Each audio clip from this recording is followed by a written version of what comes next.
A year ago, during early winter, I went hiking for a weekend in a national park not far from home. It was supposed to be the last few days of good weather before winter cold and snow arrived, so I wanted to go out while I still could. A friend had told me about a trail that led to a nice view of a lake and wasn't crowded, so I decided to check it out. But when I reached the trail, it wasn't like I expected. There were no signs or markers, there was just a narrow path through some trees. I walked a bit, and even though there were no markers, it seemed like a simple trail to follow.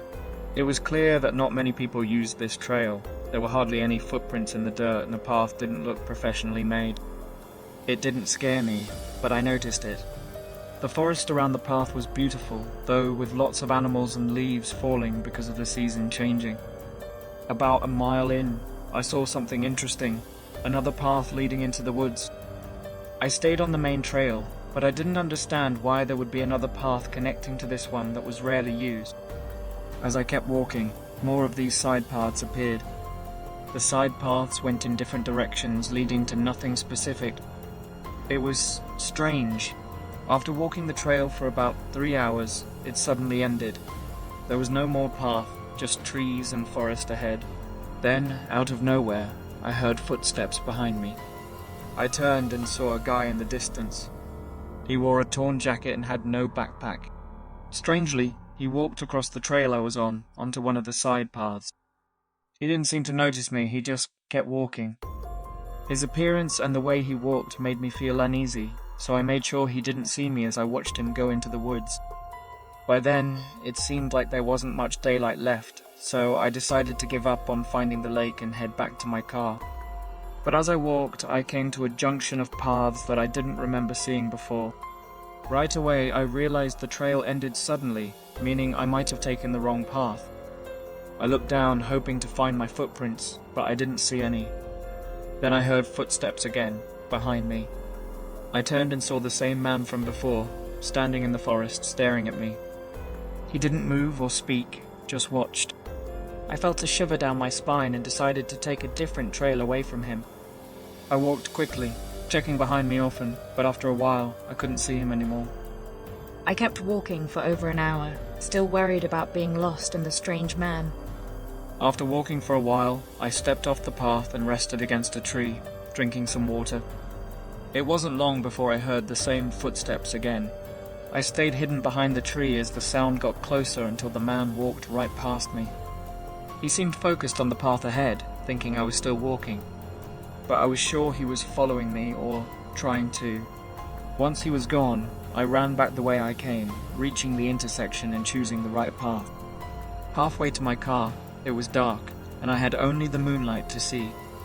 The man didn't seem like he was just hiking, and the way he acted made me think he had bad intentions, which I might have narrowly avoided.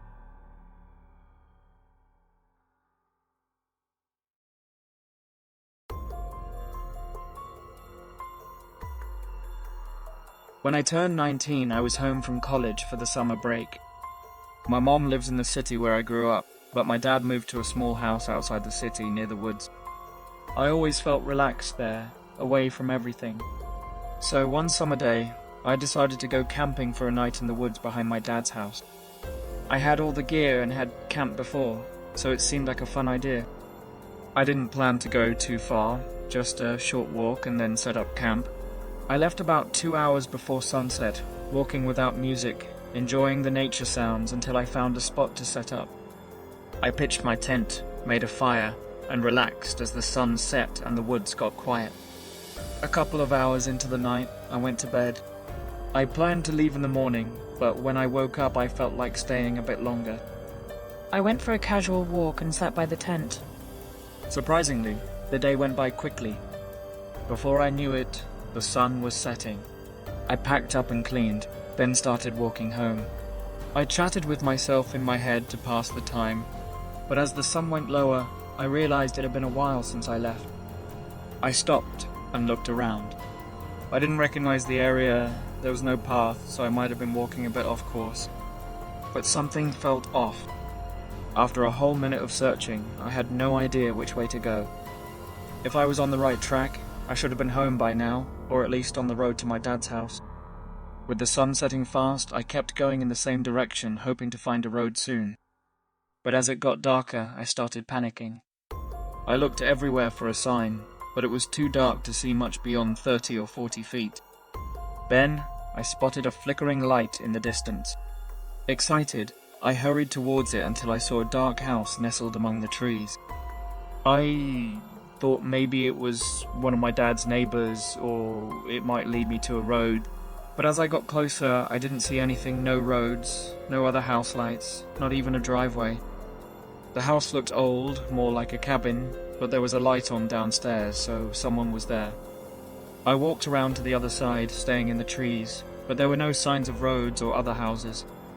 Sadly, I felt my only choice was to ask for help from whoever lived there. I walked to the front door, pausing to listen before ringing the bell.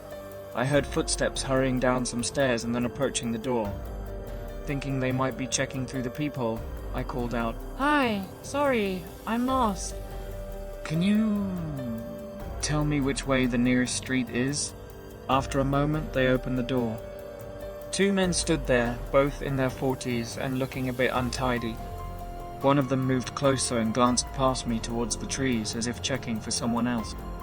There was a pause before one of them spoke up. "Come in, we'll help you," he said, holding the door open wider and stepping aside. "I'm fine, I just need directions, please," I said, not wanting to enter a random house in the woods and not seeing the point. Both men frowned. Then one of them said he wanted to discuss why I was there. I explained I was camping and got lost, but they exchanged doubtful glances. One of them moved closer to me, scanning the trees closely. As he stepped out, the room behind him came into view. There was only a small lamp on the dusty floor. I edged away from him, and suddenly, both men's demeanor changed. Their expressions and body language turned cold as they stood silently. Then, one of them lunged at me, trying to tackle me to the ground. Luckily, I moved fast enough to escape before the other man reached me. I dashed into the trees, hearing one of them following behind. But once I was in the woods, the man stopped chasing, and soon the lights in the house turned off. It took hours before I reached a road, realizing I had walked miles in the wrong direction. I told my dad about what happened, and he reported it to the police for investigation. We were terrified to find out that the house I stumbled upon was an old vacation cabin abandoned for decades. Whoever those men were, they probably used a generator for power. But why they were there remains a mystery. Their behavior suggested they were trying to avoid being caught. If they had managed to get me into their house, I'm not sure if I would have made it out.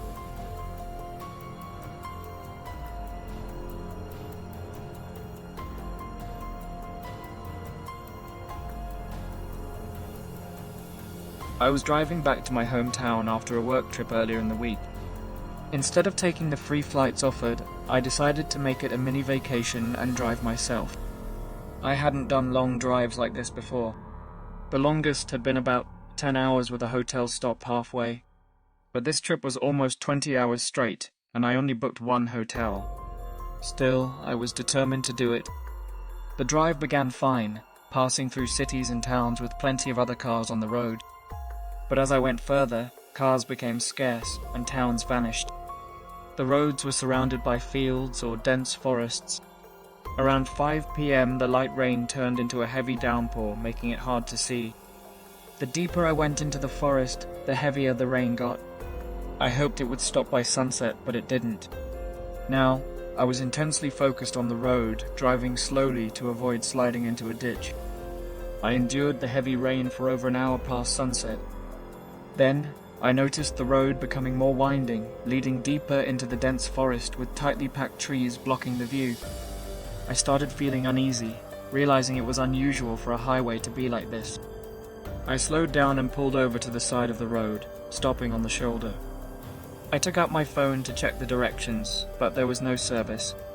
All I remembered was that I needed to stay on the same highway for most of the journey. I wondered if I was just being paranoid or if I had accidentally taken a different road while focusing on driving through the rain. I had no way to know for sure. I looked out the windows, hoping to spot a sign or something to help me figure out where I was.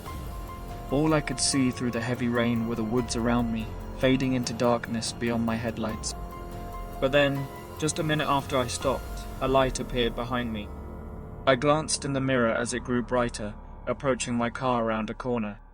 Their headlights were so bright, I couldn't see their car. All I saw was the glaring light in my mirrors. The light slowed down until it stopped right behind my car.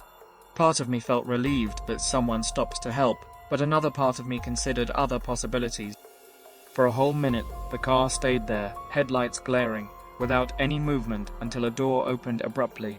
It was still too bright to see clearly, but a man's silhouette emerged from the light and approached my window. He wore a dark hoodie and didn't seem bothered by the rain as he leaned on the door while I rolled the window down a bit. He asked if I needed help, and I explained that I just needed to know where I was and if I was still on the right highway.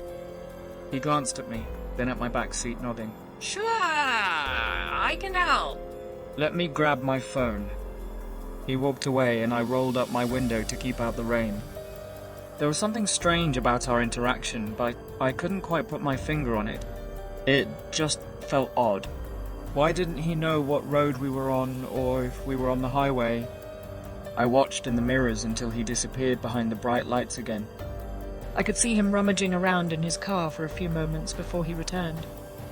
As he approached my car, I noticed something in his hand. Reacting quickly, I put the car in drive. Suddenly, the man knelt down by my back tire and jammed something into it. I hit the gas, and he jumped back in surprise as I drove off as fast as I could. I knew he might try to catch up, so I panicked and drove for several minutes, dreading the sight of lights behind me. Luckily, no lights appeared behind me.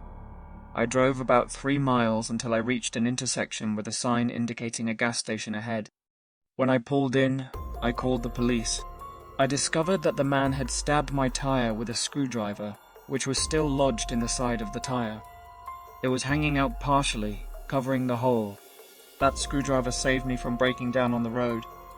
If I had been just a second slower in driving away, I might not have been seen again after that night.